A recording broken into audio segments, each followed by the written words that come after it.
Good morning, everybody. This is Danica Carruthers, and you're tuned into Let's Rap on Spreaker.com. My voice might sound a little different this morning, and it's a very good reason why. But I want to speak to you today about serenity in the surrender. Serenity in the surrender. Peace in just letting everything go. Just laying everything at the altar, as they say. Just trusting that which is greater, the bigger picture, the Creator, God, however you hold it.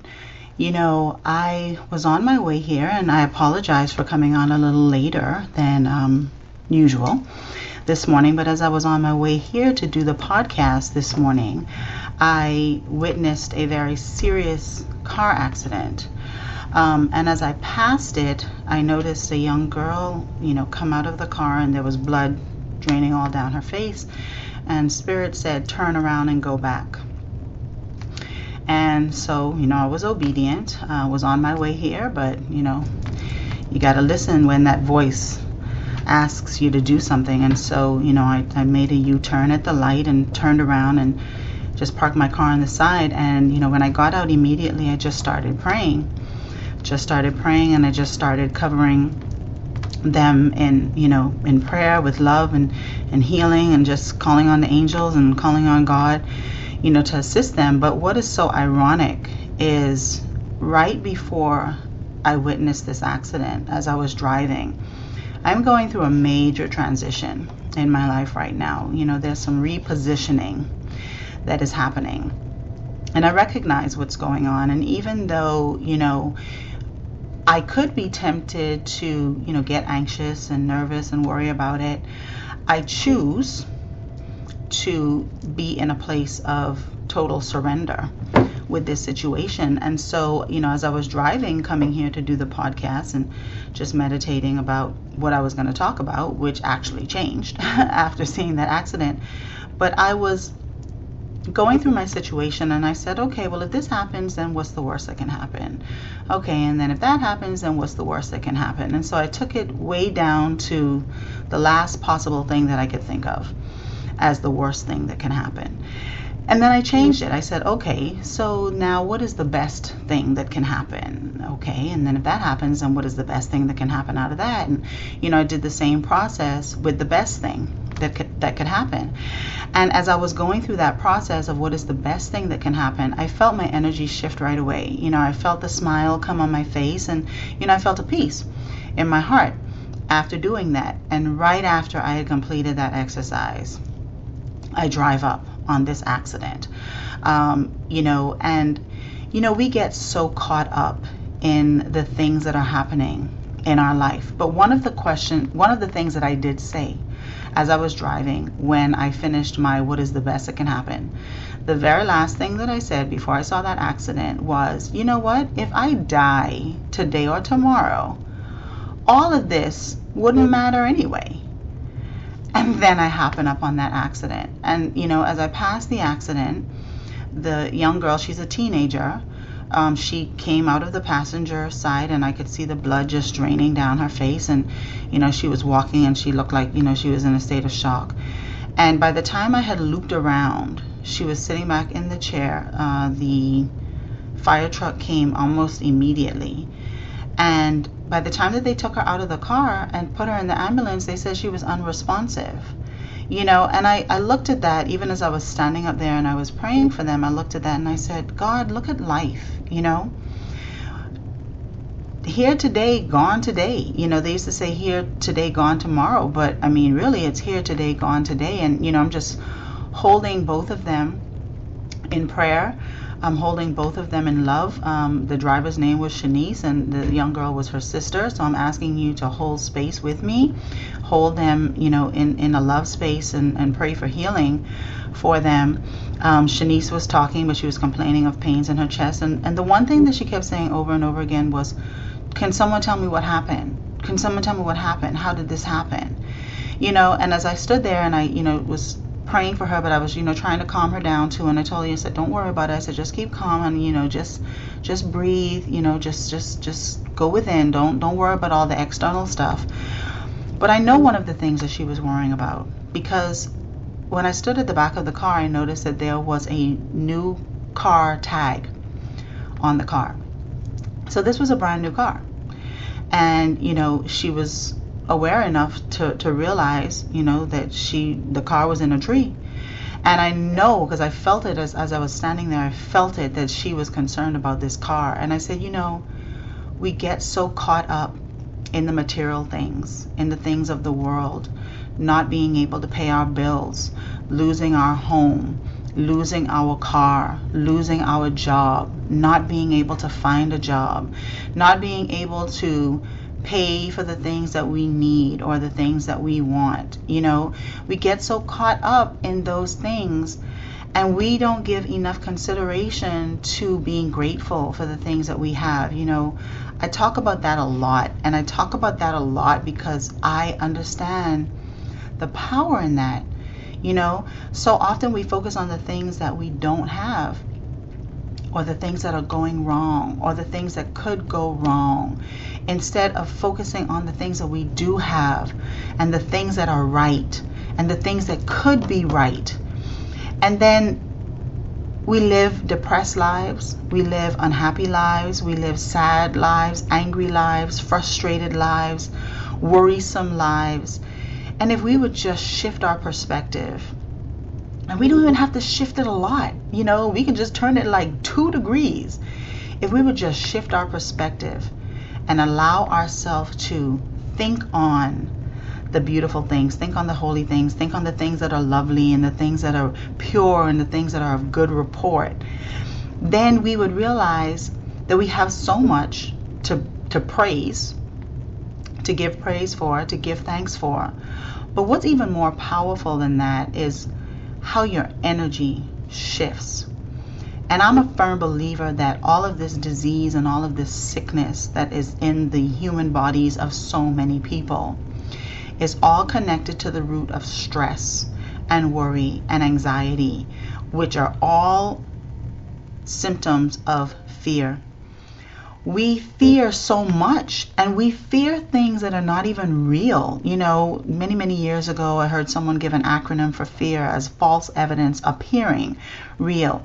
You know, a lot of times we have this major picture of what could happen or what might happen, but it's not real because it hasn't happened, you know. So we get all upset, and we get all tense, and we get all stressed out over something that might happen, that has not happened, but that could possibly not ever happen, you know. But we paint this whole picture, and then our bodies react. You know, a lot of times when you're worrying, or you're nervous, or you're upset, or you're afraid about something, you feel it in the pit of your stomach. People say in the pit of your stomach. So that's in your solar plexus. That's in the area of your emotions, you know, and that's where most of our internal organs are. And so then we have kidney failure, and we have heart failure, and then we have cancer in the body, or high blood pressure, or diabetes, you know, all of these things going on within the body that come as a result of this disconnect, or this dis-ease in our emotions, in our spiritual bodies, you know. And so I have found serenity in surrendering. And, you know, that's what was happening this morning as I was driving. I was just reminding myself that I am completely surrendered to this situation. And then I come upon a major car accident, you know, that, and I'm praying, and I'm believing that both of those people are going to be okay, you know. But like I said, things can happen so quickly. You know, there are so many people who are dropping down from heart attacks. I mean, young people, like, who in their late 30s and early 40s dies from heart attacks? I mean, there was a time ago when that was unheard of. But so many people are heartbroken. They're like disconnected, you know, in their emotions and in their bodies. And there's so much overwhelm and so much concern and just so much. You know, you hear people say all the time, it's just so much.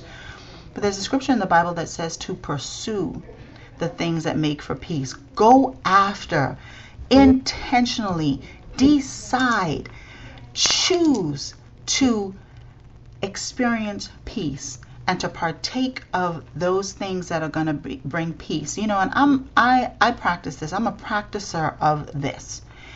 If there is only one good thing that I can think about for which to be grateful, I choose to focus on that. I choose to remind myself that I need to focus on that, because, you know, things can happen. Things can, you know, come upon us, and it can shake us. You know, it can get us off balance. But at the end of the day, we have to remember that we always have a choice. We always have a choice in what we partake in. So we might not always have a choice in what life brings our way, right? But we always have a choice as to how we respond to what is going on. And you know, whenever you become so focused on those things that are outside of you as causing problems in your life, when you constantly blame outside forces for what is going on in your life, what you are essentially saying is that that which is outside of you has more power and control in your life than you do. You know, and so that might hit you in your heart space when I said that. That might be an aha moment for you. That might have given you some clarity as to why you're experiencing certain things. And so I ask you this morning, are you giving your power away to that which is outside of you? Are you so focused on outside forces, people, the devil, the darkness, evil? Are you so focused on that? Because that's on the outside of you, that you feel powerless. You feel disempowered. You feel like you have no control in your life. Well, if you need help with that, if you need help to turn that around so that you can walk in your own power, I'm asking you to contact me.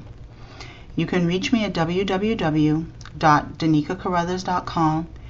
On my homepage, Meet Danika. If you click on the Let's Talk button, you fill out that information, and I will get back in contact with you. You know, because there are so many people who in their life, they feel like more of a victim than a victor. And even if they're not admitting that, their speech, their actions, their focus, their mindset is all about victimhood. It's all about what people are doing to me, what my ex-husband did, what my mama did, what my daddy did, what my sister, my brother, my friend, my boss, everybody on the outside, they're focusing on. They're reacting to what they feel life brought them, you know, but we need to learn how to respond. We need to learn how to respond from a place of power, where we continue to hold on to our own power, understanding that we have a choice in everything that happens in our life.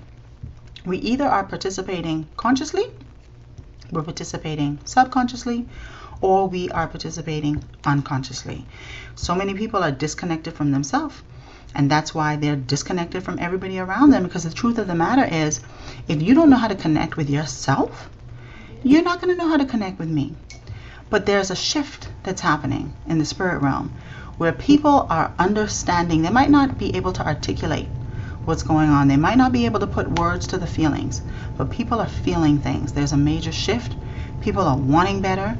They're wanting to do better, but they don't necessarily know how to make the steps to make that happen. Okay, so that's where I come in. But if you want something different, you have to be prepared to do something different. And I have the gift to help you to bridge the gap between your mind and your heart and access the answers to your bigger questions. So reach out to me. There's no reason for you to go another day frustrated, angry, depressed, sad, unsure, confused. If you want better in your life, reach out to me and let me help you to access that you deserve to access. Because we have to remember that we are worthy and we do deserve the best in life. But you have to believe that for yourself. That's the only way that you're really going to be able to attain and achieve that. So I'm asking you all, as I close this show, to lift up Shanice and her sister in prayer with me, that they will be 100% okay. I want to thank you so much for connecting with me through Let's Rap. Let's rise above personal perception. And I ask that if this has been a blessing to you, if these podcasts are a blessing to you, please share them with other people, and please comment and let me know what you feel about the show. This is Danica Carruthers. I will be back again next week for Let's Rap.